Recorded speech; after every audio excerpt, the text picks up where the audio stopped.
Hello, everyone. Welcome to Queerly Recommended, the podcast where we recommend queer books, films, TV shows, and more. I'm Kris Bryant, a contemporary romance writer for Bold Strokes Books, and this week I'm recommending a 2023 Best Picture nominee. And I'm Tara Scott. I review sapphic fiction at the Lesbian Review and Smart Bitches Trashy Books. And this week I am recommending a sapphic romance novel that is inspired by the films of Bollywood. Mm-hmm. So, as always, just want to take a minute to thank everyone who supports us through our coffee, through our newsletter on Substack. We have links to both in the show notes. And if you have a friend that's looking for recommendations of books or films that are really great and are really queer, just let them know about the show. Kris, what's been going on with you in the last couple of weeks? Or what's going on soon? Well, today down here in the United States, it's tax day. When are your taxes due up in Canada? Do you have the same? No. Well, we do have taxes. They do tax us. I'm sure they do. But I think ours are due April 30th. So, okay. So you still have some time. So it's the same kind of concept. Yes, but also we did it. Like as soon as we get our things from work, like we just go and drop everything off and pay some nice people to figure it out for us. No, I always owe. And so I wait until the last day. So today I walked up to the post office and bought some stamps because people like me don't have stamps. It took me forever to find my checkbook to write the checks because what the hell is a checkbook? So well, and who has stamps? Also, right. Let's go back to that. Nobody has stamps. Right. You're 95 if you do. Right. Especially if you have them on hand, you know. So I might have an old crunched one in my purse, like I maybe bought like 2 years ago because you feel stupid. I need one. The last time you did taxes. Right.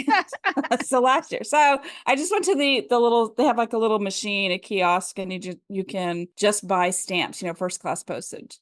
So I just did that and I popped them in the mail and then I walked back home on my lunch hour. So taxes.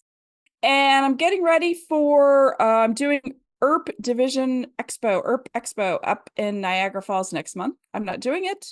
I just mean that I have a booth there and our awesome listener, Tegan Shepard, she will be with me and we will be selling queer books.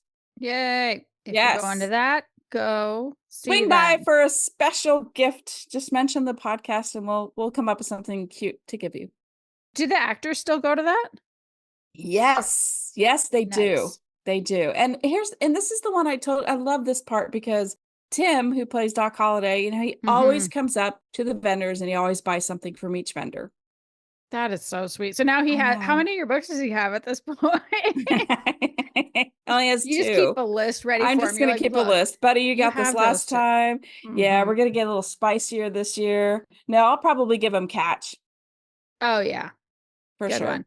I mean, the Lammy nominated Catch. The Lammy nominated Catch. Thank you. Here, Tim, you should have this one. It's been nominated. Right. It's been nominated for a big award. So you should do that. Yeah. So they have, the thing is they have like the photo ops and stuff like that. And I just don't know the setup for this one.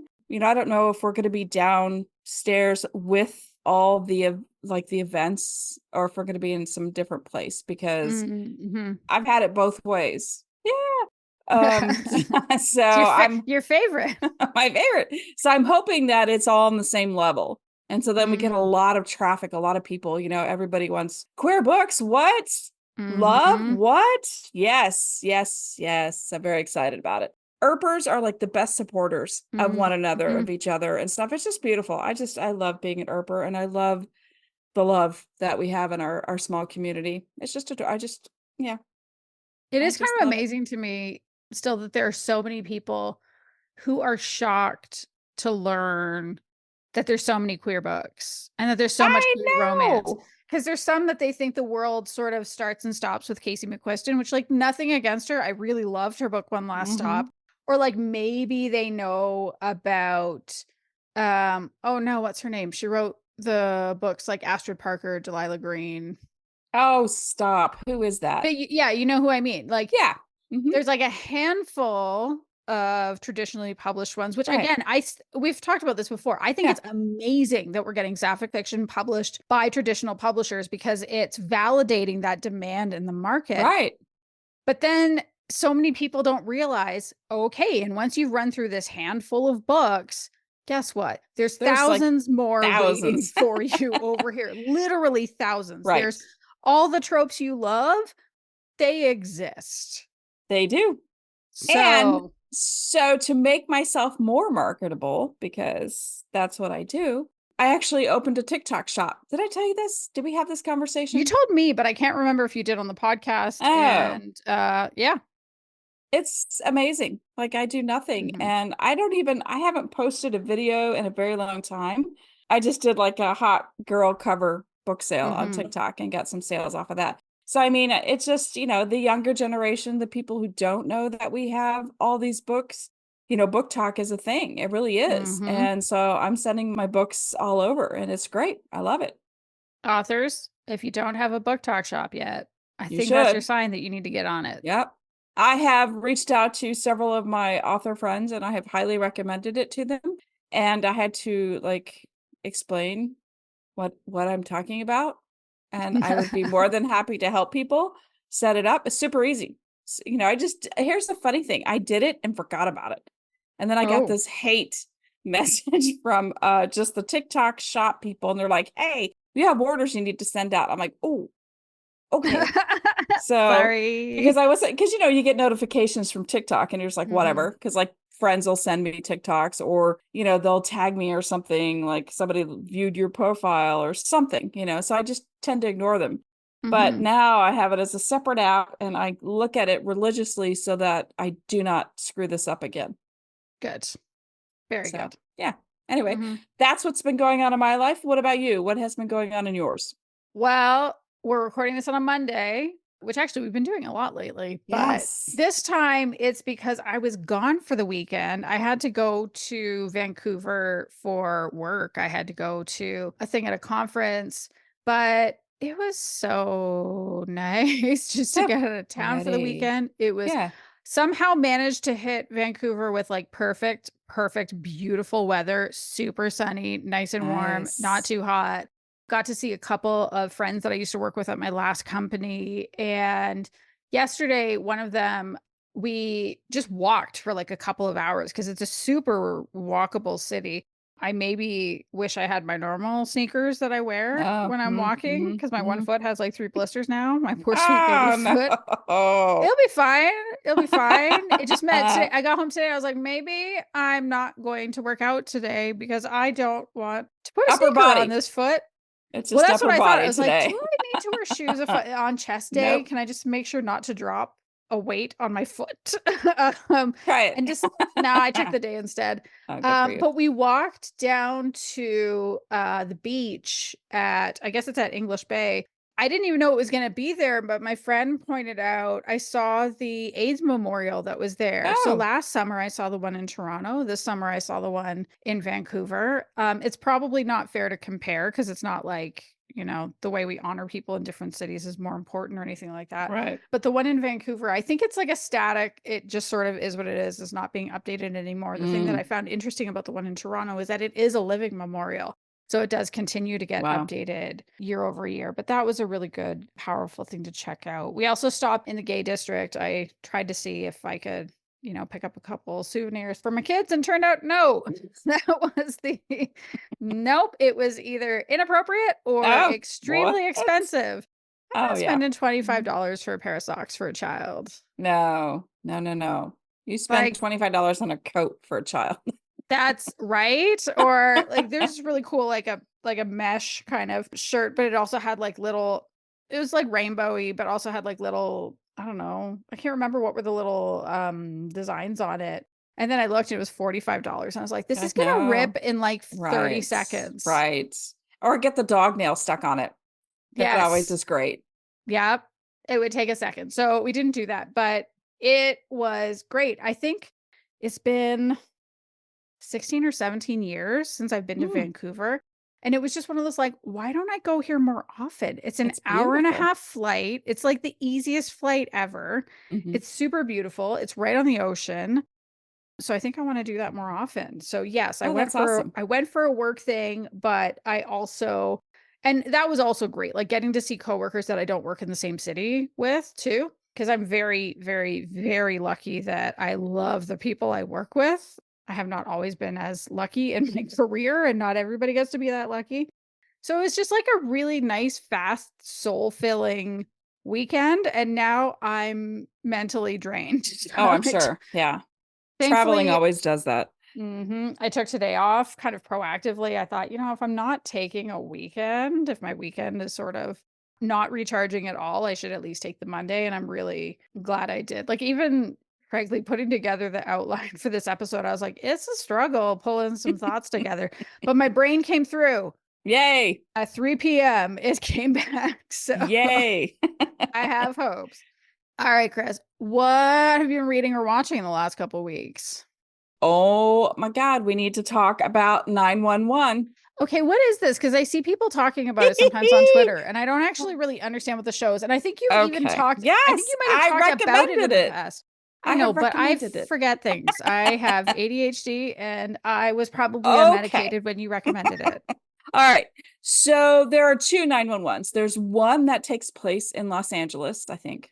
Mhm. And that's the one I'm going to talk about. But there's also one that takes place in Texas, and that's the one that has like everybody queer on that show. And they're Uh, both, it's like it's not a reality show. no. It's Right. like the one in Texas has like Rob Lowe, and I mean it's just, but it's like a medical emergency type firefighter type EMT show. But like sort of a comedy? No, not at all. Not a comedy at Oh, all. It's a drama. with Rob Lowe. I know, right? He's Interesting. like a Okay. captain or something. But hmm so we're going to talk about the California one, which hmm has, Angela Bassett, who has my heart. Like hmm she is in it. I fucking love She's her. amazing. She is. And so like I will like watch it all the time. So I'm watching it a few weeks ago, just so that everybody knows of course, there are a lot of hunky firefighters in this. Your They're going to favorite. have the hunky, yeah, of course. Yeah. And there's this one sweet, not super smart, sweet firefighter named Buck, and he has hmm been a ladies' man forever. He's like an adorable puppy. He has no fear. He's very loyal, and he's a daredevil. So he makes like the perfect firefighter. And he's hmm just like, his sister is the 911 operator, so hmm it kind of incorporates the 911 operators, the responders, including Angela Bassett, who is a cop. So Buck's best friend at the fire station is Eddie. Good hmm looking guy. I mean, same situation, good looking hunky. And Eddie just kind of meets a random dude. And they start hanging out, and they're like playing basketball, and they're going to concerts. The guy is like he's a pilot, and he flies hmm them to Vegas for a concert and stuff like that. And so Buck's feeling really left out and very lonely because he's not invited. So like Eddie, calls him up and he's like, "Hey, what are you doing this weekend?" Blah blah blah. And he's all excited because he thinks he gets to go on their bro trip. And he's hmm like, "Oh, I need somebody to watch Christopher, his kid." And he goes, "And Christopher loves you. Will you watch Christopher?" And Buck's like totally dejected at this point. So he finds out where they're playing basketball, and he and another firefighter, who by the way is not hunky. Um, Okay. he was not the hunky one.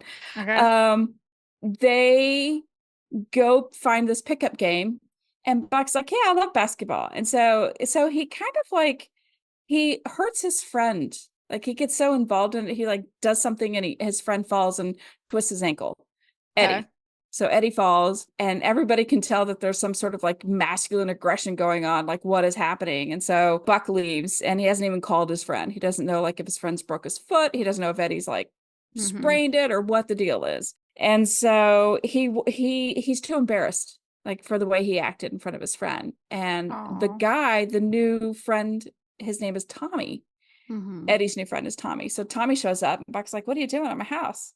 And he's like, "Well, I just kind of want to talk. I didn't mean to get in the way of your friendship with Eddie and blah, blah, blah, blah, blah." And so I'm like watching it, and they're talking, and I noticed that they're really close. Like sometimes it's funny because like on The Resident, there was this one character that was always real close to people. And I'm just like, you're in the personal space bubble. And this time it was like they were kind of close, and I was just joking. You should kiss him, you know. Yeah. And it happened. No. They kissed, and I'm like, oh, what? And so people on TikTok are like showing their reaction, like they're like whoever, they're just filming their reactions of it. And it's hilarious because of course you have so many people, oh my gosh, this is the best thing ever, you know, Buck is bi. And he's like, I'm still trying to figure it out. You know, I'm attracted to this man, you know, and he's kind of embarrassed at first. They go out on a date and he tries to be all like masculine and like, oh yeah, we're just going to pick up some chicks after this. And he says this to Eddie because Eddie shows up at the one restaurant out of the way, and he shows up with his girlfriend. And so like, yeah, we're just grabbing pizza and then we're going to go hit the bar and pick up chicks. And so Tommy's like, you're not ready for a relationship. You're just not, we're not on the same, you know, level of what we expect out of this. And so Buck finds him and he's like, I really want to try with you. I really want to have a relationship with you. That happened in the second episode. I mean, not the second episode, but this last episode. The next one. Like everybody is blowing up about this because nobody expected this. Like I said, he has been a womanizer since the beginning of the show. He's always with a new girl, and all of a sudden now he's kissing a dude. Love it. Yeah. Interesting. And they have a lesbian couple on the show that are adopting. They have been in the process of trying to adopt a baby, and they have finally figured out the social worker has recommended a 9-year-old girl. And so there's always queerness in these shows. 911 has like whichever one you want to watch, or if you watch both, there's so much inclusion, and I just love it for that. Nice. Yes. So that I've been watching that, and I finished The Resident. Nice. Was it good? All 6 seasons. You know, I always feel so like hollow after a show ends. And I'm just like, I miss everybody at Chastain because I was in the hospital. And it's just like, it's always it's a bittersweet feeling, especially, you know, racing through it and getting it done. And now I'm like, I don't know what to watch. But I did find something to watch. All right.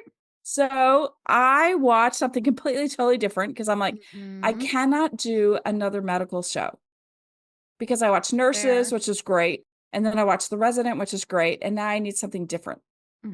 So I was really excited because Amazon has been advertising this show called Fallout. And you know me, anything apocalyptic, I'm in. You are. That's true. This is true. So I binged it. Neil's been watching it. Actually, he might be caught up. I don't know, but he said it's really, really good, and I should never watch it because it's too violent, and I would hate that. And I was like, cool. I didn't like the game. Like, I tried playing Fallout 4, and I went through the whole. I created the character. I walked through the underground bunker, whatever that bullshit you're supposed to do down there. He's laughing right now as he's editing this and like calling it bullshit, and talking about like I'm doodling around, whatever. And then I got up to the surface, and then I walked in a direction, and there was this like building that was full of people that you had to kill. And like, I'm not good at first person shooters. Like, I can do them occasionally. Mass Effect is like the shout out to Tegan Shepard, who I know also loves Mass Effect. Or I suppose another shout out to Tegan. Like, I loved that game, but for the most part, I don't like them because it's like you need quick reaction speed, and they were like all people shooting me. And I was like, nope. And then I just like walked away. I was like, nope, I'm out. It's not for me. So even when it was like, oh, there's a Fallout show, I was like, cool, a Fallout show exists. This is good information to have, but probably not for me. How did you like it though? I was very confused. Like because I don't play games. I still play Toon Blast. I'm up to almost episode or level 10,000. Holy shit. I know. That is so many levels. Oh my God. No, it is. It is. So the games, like, I don't know, like if they follow games or anything like that, or what's a game and what isn't a game. So I was just like trying to figure this out. I'm like, okay, so this is like 1960s, but then like there's a Cold War, and then all of it jumps around a lot. It jumps around, and then it finally like buttons up at the very end, the last like 15 minutes. You're like, oh my God. Oh my God. It all makes sense. Okay. It all makes sense. And they are doing a season 2. They already signed up to do a season 2. So I watched the whole thing. Now I remember it was somebody else who told me this, not Neil, because I ended up also talking about it on the weekend with a coworker. We were walking and talking. He said that what they're doing with it that was interesting is it's not tied to the story. Like, it's not tied to the plot of any particular Fallout games. Like, if you haven't played the Ah, Fallout game, it doesn't really matter. okay. It's like another story created in the world. So it's like Mhm. concurrent with the stories that are happening in the games. And I thought that was an interesting way to do it too, because it would give the writers and the Such showrunners, like, it would freedom. give them more latitude. They can Mhm. do more things and they don't have to be constrained by, okay, these characters have to say these things or they have to do these things. You can have new characters, you can have them do kind of whatever you want them to, as long as it works within that world. I didn't think it was as violent. I mean, you're talking to the Walking Dead girl here, so Well, like that's it, which Fallout to me absolutely is a not for me. super tame. Because I'm like gore, blood, And like I'm like the guts. Great Canadian Baking Show. Well, I mean, I'm like That's that my too. speed. But I loved it, and too bad it isn't queer because I would totally recommend it. Mm, But yeah, you're like lost for like 3 episodes. You're like, I don't know what the fuck's going on. I have mhm. no idea. It's so hard to figure it out. And so I'm just like, I'm along for the ride. That's at this point, I'm just gonna see where this goes. And So then it for was just any enough to keep me so going. would you say for the people, like, say if there's somebody who started and they're like, I don't know what the fuck is happening and they bailed, is it Hmm. actually worth picking it up and like just pressing on? Like, is the Hmm. payoff worth it? Payoff is worth it. Nice. Hmm. It is worth Nice. it. And I'm about to talk to Neil when he's done with it. Okay. Okay. Anyway, so that is what I have been reading and watching. Not even Mhm. reading, just watching. What about you? What have you been reading or watching? Okay, so Drag Race season 16, I was shocked because the What week that we happened? recorded our last episode, so for years, they've had a top four. And so I'm expecting, we have top four going in to do their episode, and I'm thinking, and then RuPaul is going to say everybody goes on to the finale. RuPaul did not say that. They Something have a happened. top three. And unfortunately, the queen that was eliminated was your Kansas City queen. Oh no. But she made it to top four, That's which pretty good. is incredible. And I mean, frankly, she wasn't going to win anyway because the person who wins is doing a lip sync, and like an incredible costumer made most of Mm. her own costumes. And it's unbelievable what she's able to make. Not a dancer at all. So, like, the dancing just wasn't going to work out. So, Well, that's yes. too bad. And then they had kind of like an interim week between. So they did that. They have their top three. And then this coming week, so it'll be like right before the Friday before the episode drops, actually, we'll have the winners crowned. But in between, they had what they called a lip sync Lollapalooza, which they brought back all the eliminated queens, including Q, the one from Nice. Kansas City. And they did like a March Madness style, like these Mm. two lip sync and these two and these two and these ones go on and whatever. And then the person who wins, I thought they were going to say that that person would be in the top four. They didn't do that, but the person who won got $50,000, which Wow. is pretty great. As a like, you didn't win the show, so you didn't win the however much it was, like 200 or $250,000. It's up for grabs, but 50 is not nothing. That'll It's be not very bad. good. Right. Exactly. And what made me so happy was to see the most underestimated queen of the season, the most by far, made it all the way to the final lip sync. Oh, that's She's a New awesome. York queen. Her name is Megami. She's a big cosplayer and just seemed to have this like really sweet and tender heart. And she kept getting picked because there's this like, Mm. well, I'm going to win. And it's like, bitch, you didn't. Because it turns out she's actually a really great performer. It was so, and she beat there were like two lip sync assassins this season, and she beat one of them. She Wow. beat like the Queen of Flips from Miami. It was incredible. It made me so happy. So that's almost done. I don't know what is happening with drag races after that's done. Maybe it's Down Under. The thing that's interesting with Down Under, though, is RuPaul is not going to be hosting anymore. They're giving the hosting to What? Michelle Visage. Hmm. Yes, who has been the lead judge in the US since season 3, I think. And I That's wonder if sad.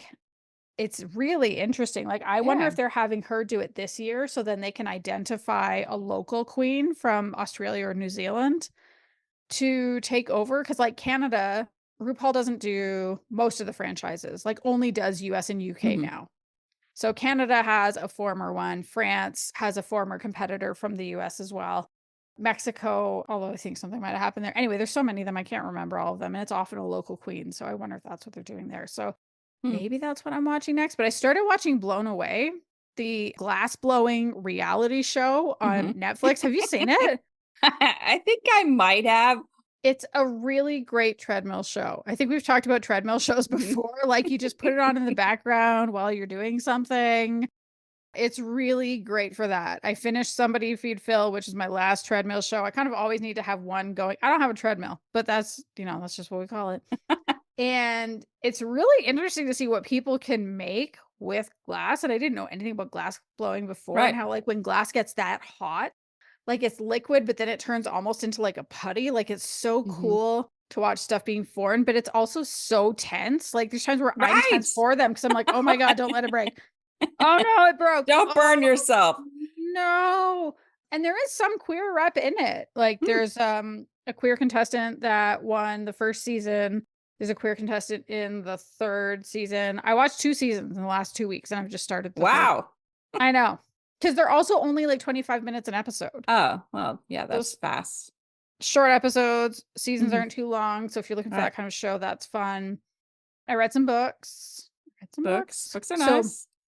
One of them is a romance. And here's the thing that I love.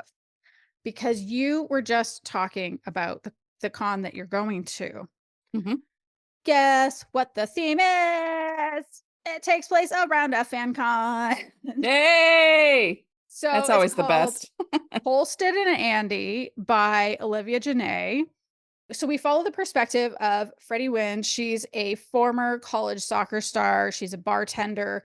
She coaches kids in soccer on the side. She was really supposed to go quite far, but she had an injury, and unfortunately that's not kind of what she can do anymore. So there's this like tension between her and her dad, who had these dreams of her being a professional soccer player.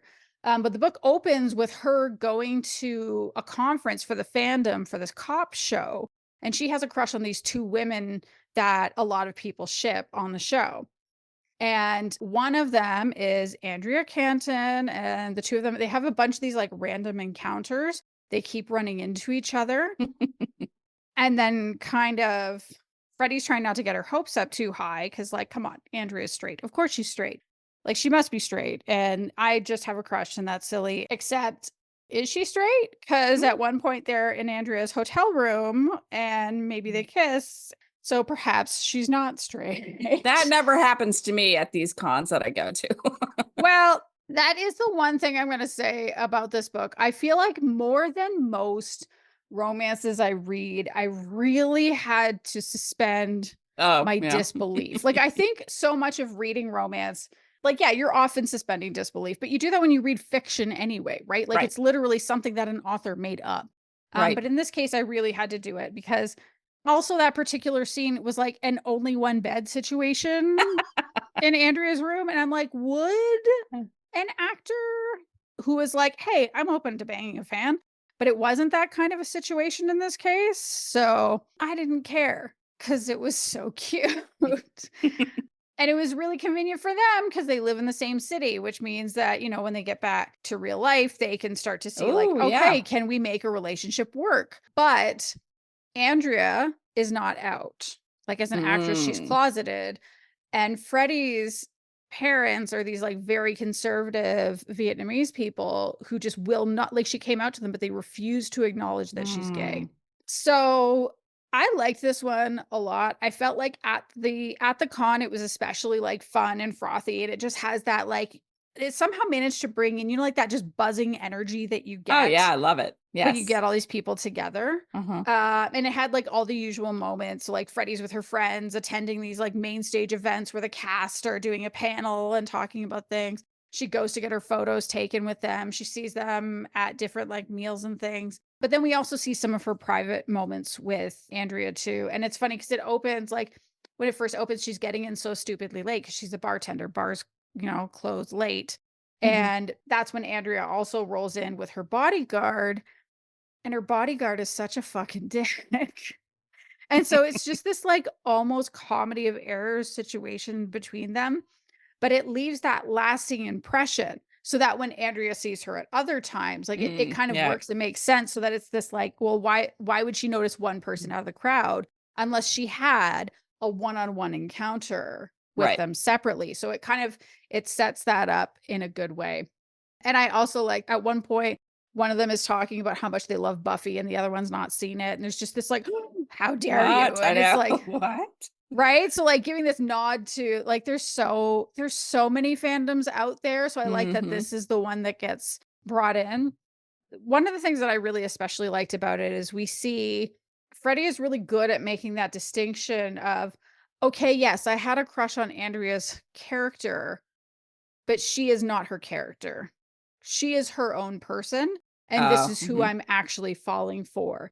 And we see that Andrea is not necessarily used to that. Like people don't really always look deeper. They often do confuse her for her character. And so she does run kind of hot and cold at first in a way that I was like, oh, like you see her, like the book isn't ever, it's not really told from her perspective, but you see her struggle with that. Like, oh, this girl is cute, but can I trust? Is she in it for me or is she in it for my character? And something else I thought was really interesting, because usually in celebrity romances where the celebrity is closeted, it's only the celebrity that's closeted. And in this Mm. case, we have kind of sort of comparable situations for both of them. So Andrea's closest people know that she's gay because she wasn't closeted before, but when she got an agent, her agent said, like, you need to keep that under wraps. You're not going to be able to have a good career if you're out as a lesbian. And then Freddie has her parents who she did come out to like more than a decade ago, but they reacted so badly, especially her Mm. mother reacted so horrifically. And it just like fractured the relationship at that point. So she thought, like, okay, my mom's going to need a few months to get used to this. It has literally never come up since then. So she can't talk about girlfriends. She can't talk about being queer. She can't bring a girlfriend home. So, yes, this is a story about a fan and an actress falling for each other, but it's also really more about embracing authenticity and can you Mm. make the tough choices that you need to make so you can be yourself. So, I had fun with this one. I think others might too, especially if you're in any of the fandoms, like if you're into fanfic, if you're into shipping couples on TV shows or films or Mhm. whatever, this would be a fun one to check out. Mm. Cool. So the other one I read, it was very recently released and it's called A Sweet Sting of Salt by Rose Sutherland, who I'd never heard of before, which makes sense because it's her debut book. That Oh, was the other thing I okay. learned. It takes place in Nova Scotia in the 1800s, and it's told from the perspective of Jean, who is a midwife. Her mom died when she was quite little. Her dad died, oh, I can't remember how long ago, but anyway, she lives alone in his place. She pretty much keeps to herself. And her only real friend is the midwife that she apprenticed with and like her family. So she's friends with that family. They're kind of like a surrogate family for her. Mm. And people will whisper about her because the mother of her childhood best friend is a gigantic bitch who likes to say things about her. But everyone respects her skills as a midwife because, like, she has saved that possibly couldn't have been otherwise. She was handling breech births in the 1800s. Like, she Wow. had ways to deal with that. Right. So she is not liked, but she is respected in her community. And one night, during a terrible storm, she hears a cry. And then she kind of like goes to investigate and she's shocked because it's the wife of the neighbor who lives on the next plot. So again, 1800s, people don't live close to each other Right. necessarily unless you're right in town. And she lives kind of outside of town. And everyone knows. So Tobias is like a fisherman, and everybody knows that he went off and he got married and brought back this wife. Nobody's met her. Nobody really knows her. She only speaks Mm. Scottish. It's this very weird thing. And they're just like, how the hell did he get somebody? Like, what? It's just this like, how did he get a woman? So Jean takes her in right away, and this woman gives birth pretty much on the spot. And Mm. Jean's just like, holy fuck, what is happening? This was fast. Why wasn't I brought? Like, usually the husband will say, hey, it's time. Can you come? And she didn't even know this woman was pregnant. Right. So the whole thing just seems really odd to her because, again, like Murin, I think that's how you pronounce her name, can't really speak English. Everything is odd. So she just tells Tobias, like, hey, you know what? I really think Murin should stay here with me for a week so I can help her learn how to take care of the baby. Like, everything's probably fine, but her energy is just off and whatever. And he kind of goes along with it. And he seems nice enough to Jean, but Mhm. Murin doesn't really seem to like him. Ooh. And so, like, when he's around, Murin is silent. And when he's away, she's starting to pick up English and like fairly rapidly. And so the more time Jean spends with her, the more she starts to think that maybe things are not okay in this marriage. And she knows it's best to stay outside, like just stay away from other people's business, but she just can't help it because Mirren is really lovely and she's funny. And maybe Jean starts to kind of fall for her, even though she's like, no, I'm not. No, I'm not. I'm definitely not. And it's like, yes, you are.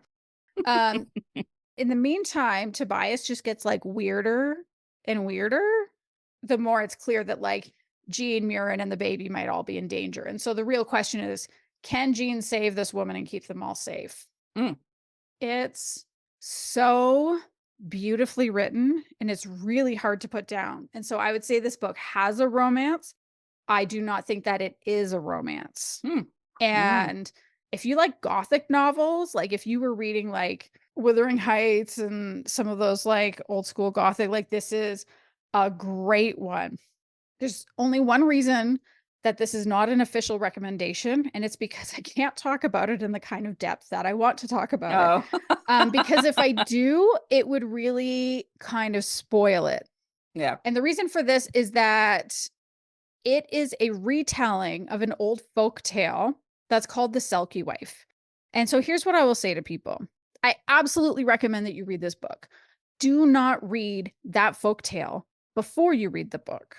It's not one that's really as popular in kind of the North American knowledge. Some people will know it. They'll have come across it because of certain films or whatever. But if you don't know it, don't read it. Because if you read it first, it's going to take some of the magic and the tension out of this one. And I actually think it works better as a Gothic novel if you don't know going in.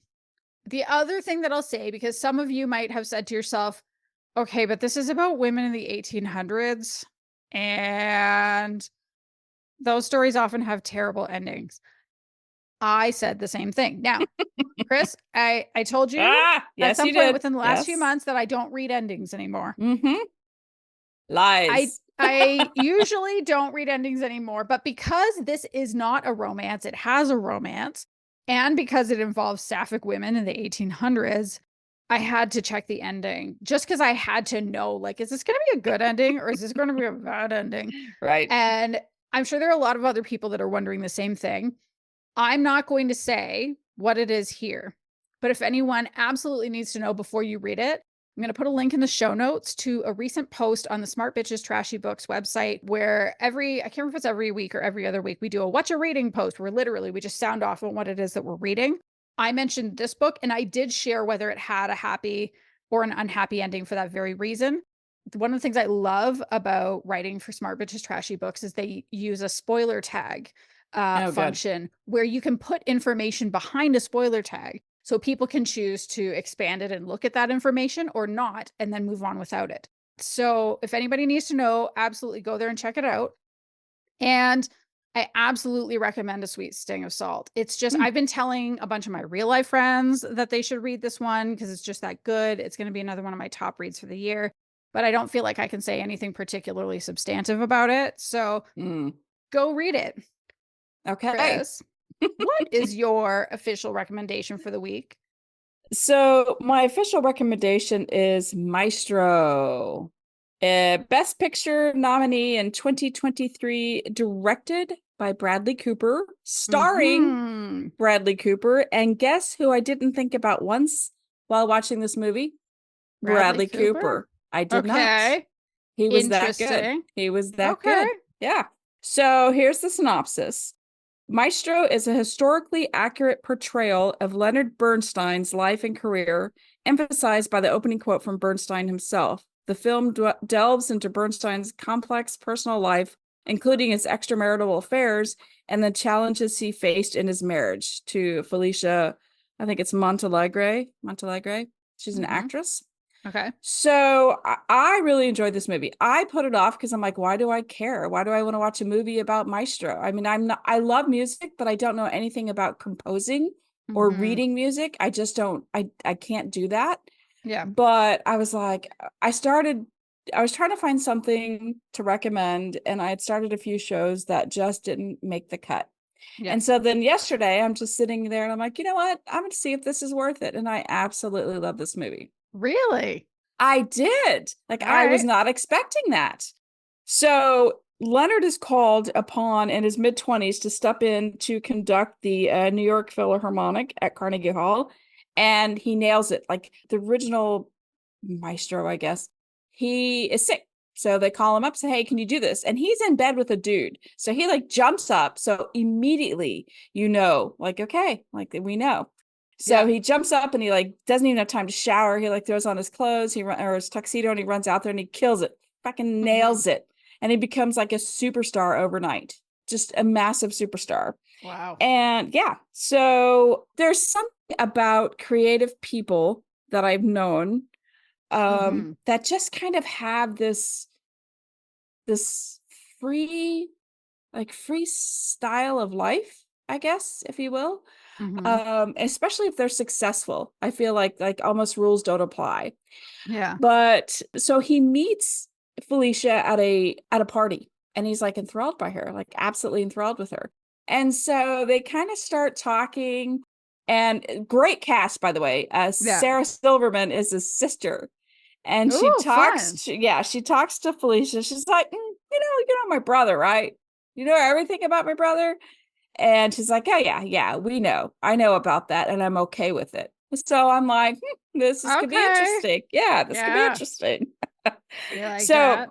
like he is very charismatic. I mean, you could just tell, and I don't know anything about him in real life, like what he did other than West Side Story. I know that he's West Side Story. And I remember his name from the REM song, It's the End of the World as We Know It. Like that was me going into this movie. Like, so I knew nothing about him.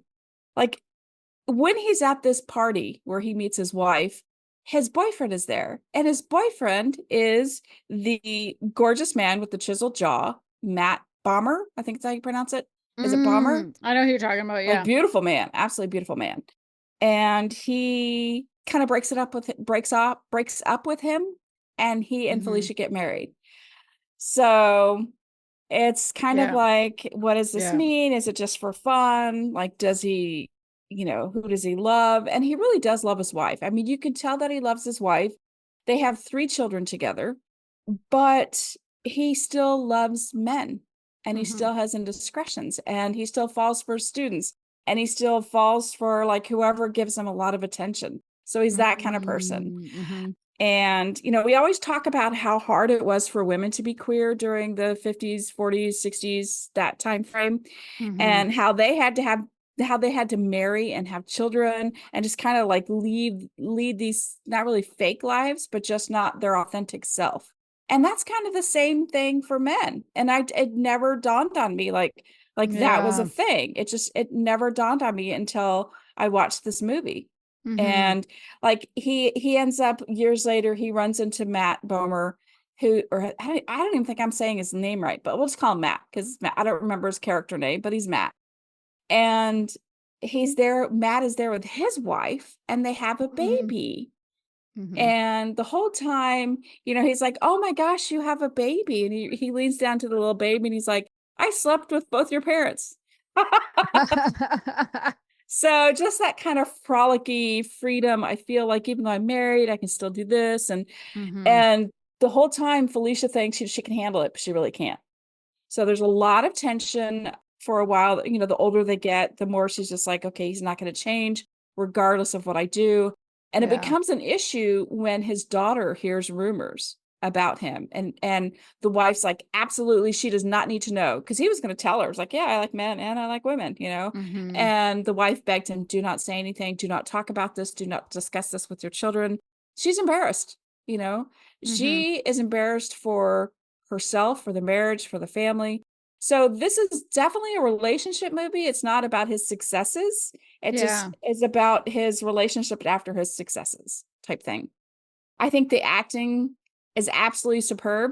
How he did not win an Academy Award. Like seriously, Bradley Cooper didn't exist the minute the movie started. Yeah. The minute it started, I did not see him as that. But, yes, both Leonard and Bradley are, like I said, charismatic people, but I didn't think of him once. And the cinematography is amazing because the movie is black and white and also Mhm. color. And I was so into it that I didn't even notice when it switched to color. I couldn't Really? tell you when it switched. Like, did it happen when color became available? Or was it like past present thing? I had no idea. Like, Mhm. I was so into it. And all of a sudden I'm like, how come the grass is green? It was Yeah. never green before. Like, what? Yeah. So just the way they actually filmed the movie really brought about the emotions too. Mhm. And I found out that, because Bradley Cooper, he directed it, he produced it. Like Steven Mhm. Spielberg was involved in this movie. There's a lot of big names in this movie. Like I'm looking at the credits going, oh my gosh, look at Yeah. all these people involved in this. And it's funny because I know nothing about conductors, like at all, like nothing. Yeah. Like they just do this, and I'm like, I don't know what that means. Like it's at the Yeah. low, like is the beat on the low or is it on high? So anyway, I read that he studied conducting for 6 years in order to nail What? 6 minutes. Yes, 6 years he studied. And like they almost play Wow. the whole song, I think, when he does this. And it's just amazing. I mean, I'm going to be impressed because I don't know if he's doing it right or wrong. His acting is Mhm. spot on. So I'm like, I'm a total believer. And so he actually did learn for 6 years. So I'm wondering, like, how long was he trying to do this movie? Mhm. Like, I don't know. Yeah. Anyway, it was an emotional movie that plucked at my little queer heartstrings. Was it a good ending? I mean, you know how these biographies, whatever, Sure. everybody dies in the end. So, I mean, Well, that's just true of life. that's just, yeah, that's just life in general. So, but I really did like, I felt like that would be my scene. Mhm. If I got my big break, I would totally be a douchebag, sort of, kind of, not really, but just, that freedom, like, yeah, I'm married. Yeah, I have kids, but I can still go out and like have fun. I Mhm. feel like he just had this like free spirit. And yeah, it was a very good movie. So I Wow. recommend it. Yeah. Very cool. All right. Yeah. Everybody What check it about you? out. Yeah. What is your official recommendation? Okay, so my official recommendation is a novella called Dulhaniyaa by Talia Bhatt. It translate I think I looked on Google Translate and it translates to bride in Oh, okay. From Hindi.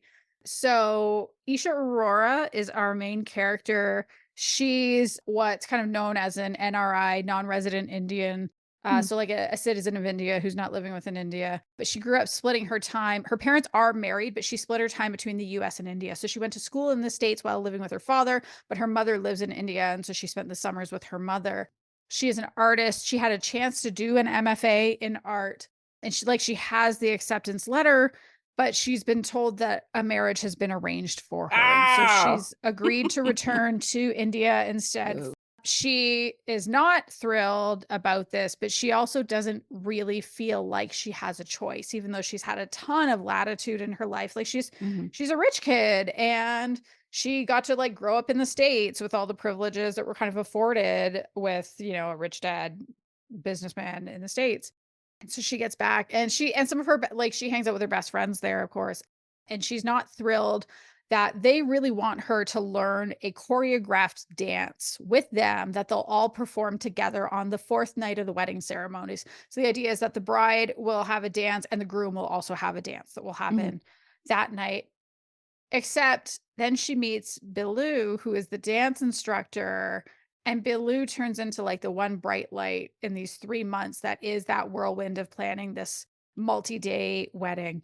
Billu is just she's so lovely, she's really funny, she's gentle. She even understands the kind of music that Isha wants to dance to, that Isha's not really into kind of the current contemporary Bollywood music. She's more into like what are the movies that she grew up with and what's the music from that. And as Isha is learning this dance, like she's just transported sometimes. It's the one oasis in this time. Mhm. And so she starts to kind of fall for Billu, Mhm. and she doesn't know if Billu feels the same way. I mean, Isha also doesn't know the guy she's going to marry. She hasn't met him yet. He doesn't show up. He doesn't show up on the page until 70% into the book, which I thought was Wow. super interesting. But again, just showing like, no, this marriage is so arranged. It's not like, hey, do you want to hang out and get to know each other and see if you vibe with each other? It's like, no, sorry, you're getting married. That is what it is. Eee. And so, there's this, she's falling for Baloo. All the while, she is every day getting closer to this future that she's not looking forward to, Ugh. where she knows she's going to be unhappy. And so the question at the end of it, of course, is can she put aside her mother's expectations long enough to fight for a happily ever after with this woman that she loves?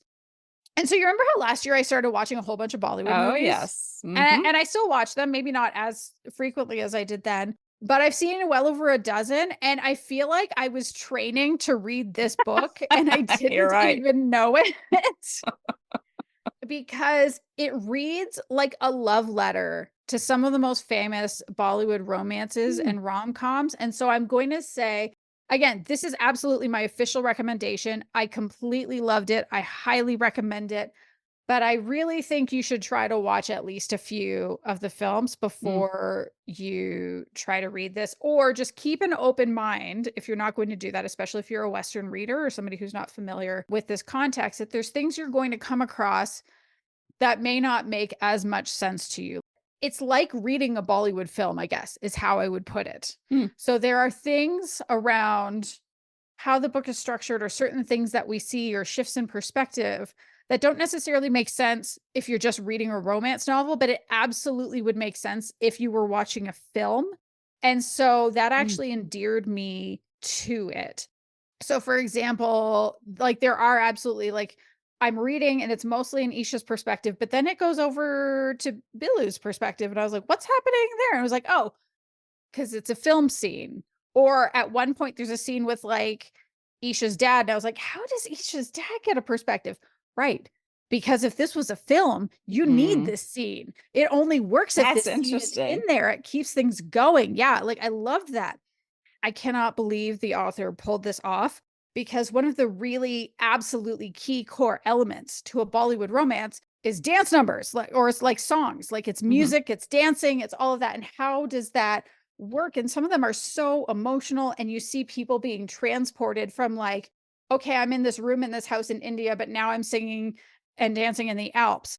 And it actually has a couple things like this here. So like she's practicing dancing with Billu, but then she's imagining that they're out kind of in this field, or they're out and their costumes are changing. And I was like, oh, well done. And there's one in particular. I haven't checked in with the author because I don't go back and talk to authors before I talk about my recommendations. But I'm pretty sure that this one, I mean, obviously it's not a song. I'm reading it, but like it would be a song if it were a film. I think it's the replacement for the sex scene because there are no sex scenes in Bollywood films. You can't do that. But there are some movies where you watch it, and you're like, I think they're banging during this song. Like this song is a sex scene. That's just what it is. And so I just like I love that because it's so appropriate because this book is especially hearkening to the films of the 1990s and the early 2000s. Like there's not even kissing in those movies. And so they're also the movies that Isha loves the music from. There's a chapter near the end too. I'm not going to say what happens, but it is fucking bonkers. It is completely bonkers. It makes no sense in a romance novel, but if you have seen films like Dil Chahta Hai or Doom, like it makes all the sense in the world. Because I was reading it on a plane, and I was like, "What is happening?" And then I clued in, and I started to laugh and laugh because I was like, "This is actually sublime. Like it's perfect." Oh, I think, I really want to applaud the author because I would say it's a novella length. Like, I think it only took about 3 hours to read the whole thing, Oh, start to wow. finish. But despite being that length, we get really great insight into who Isha is, what it is like for her, because she is that non-resident Indian. She doesn't really feel like she fits here in India, but she also has the full weight of the family expectations, particularly from her mother, who has been continuing to live in India. She hasn't been living this life alongside Isha. And I also really like the story has trans representation too, and really strong Oh, representation. cool. It's handled really beautifully, really lovely. The author is also trans. And so I've been learning Hindi on Duolingo. I was doing it mostly because I wanted to be able to know, like, are the subtitles on this movie good or are they crap? And, So I'm going to read it. yeah. So it helped a little bit because there are some Hindi words that come in here and there. There's a lot of words I don't know yet though. So I was doing a lot of like, okay, I had Google Translate open on a laptop next to me so I could just type words in to find them. And for the most part, it's kind of fine if you know or if you don't know. But I'm so glad that I've been learning Hindi because particularly when it comes to the trans representation, when we start to find out that someone is trans, this is a language kind of like French, how there's masculine and feminine verb conjugations. And a character uses a masculine verb conjugation and then in talking about her childhood and then corrects herself and uses a feminine conjugation.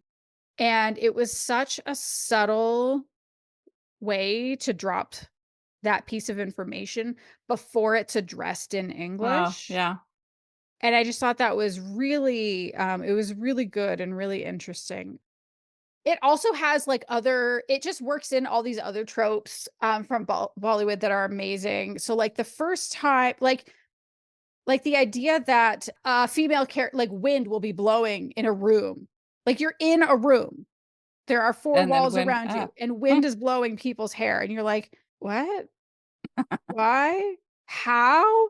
And so there's this paragraph I'm going to read you because I thought it was like, it's sweet and heartwarming, but also kind of funny and totally makes sense if you've seen the movies. Her train of thought was interrupted by Billu, who made a happy noise and dropped her bag gingerly on the floor before rushing over to open the sliding windows and step out in the sun. Okay, well, that's not fair because she's outside. Whatever. Esha could feel a slight breeze as they opened. She watched Billu's hair blow about in the wind as she basked, her hands on the balcony's railing, almost striking a pose. Radiant, Esha thought, her heart hammering in her chest. And so you kind of feel that. But like there's constantly, like, if it's a romance film in Bollywood, there is blowing hair, there is always rain, there was rain, there is often like one person, like a man like driving a motorcycle with a woman freaking out on the back. We had one of them, like Esha driving and Billu freaking out on the back. Like there were just so many things that made me think of so many different films that I thought it was really lovely. I'm sure as a, white Canadian person, there are layers. There are things that I missed. There are moments that I didn't pick up on that might have been specific to a particular film that I just haven't seen yet. But I loved it so much. The character, like, it just has so much heart and humor, and it made me laugh many, many times. And it also just made me feel really big feelings. And especially towards the end, like I said, I was reading it on a plane. And when I was starting to really feel feelings, I could feel like my, like when I have physical reactions to things sometimes. And so I was like pulling my hands up to my face or up near my chest, like doing this, like, oh my goodness. So I loved it. It's called Dulhaniyaa. Like I said, it's by Talia Bhatt. I actually also think that the pen name of the author is a little bit hilarious. Apparently it's not on purpose, because I did ask about this. Like when I got the advanced reader copy, I said, hang on. Is this like a play on the famous Bollywood actress Talia Bhatt's name? And she was like, funny you should ask, but actually no. And I was like, well, so cute. Womp womp. I loved it. I think it's absolutely worth checking out. And I hope it gets turned into a film, because like it's all right there. It's just, she can write the whole, just do the script, the movie absolutely. Yeah. Easy. So that's it. That is all for this episode. Thank you so much for joining us. If you've enjoyed it and you haven't subscribed yet, please make sure you do, so you get that sweet, sweet notification in your app that we have a new episode out. If you have a friend that you think would like us, tell them to start listening. And if you do want to support us, we have links in our show notes to our Coffee and Substack, which you can also have a paid subscription for if you are inclined. Or if you want to connect with us on your favorite or if you want to connect with us on your favorite social media sites, we have links in the show notes for that too. Or you can just search for Queerly Recommended on most social media sites, or email us at podcast@queerlyrecommended.com. Goodbye, everyone. Goodbye.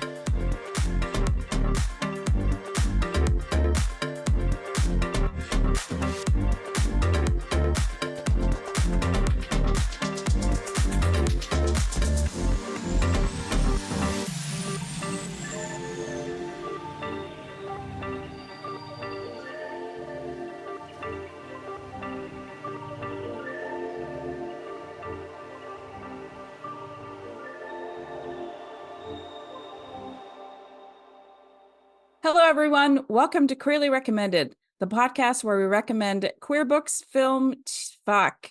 All right, let me try this again. Doing great. You're doing great. Doing great. It's gonna be great. I got this. It's gonna be a good day. It's gonna be a good day. Hello,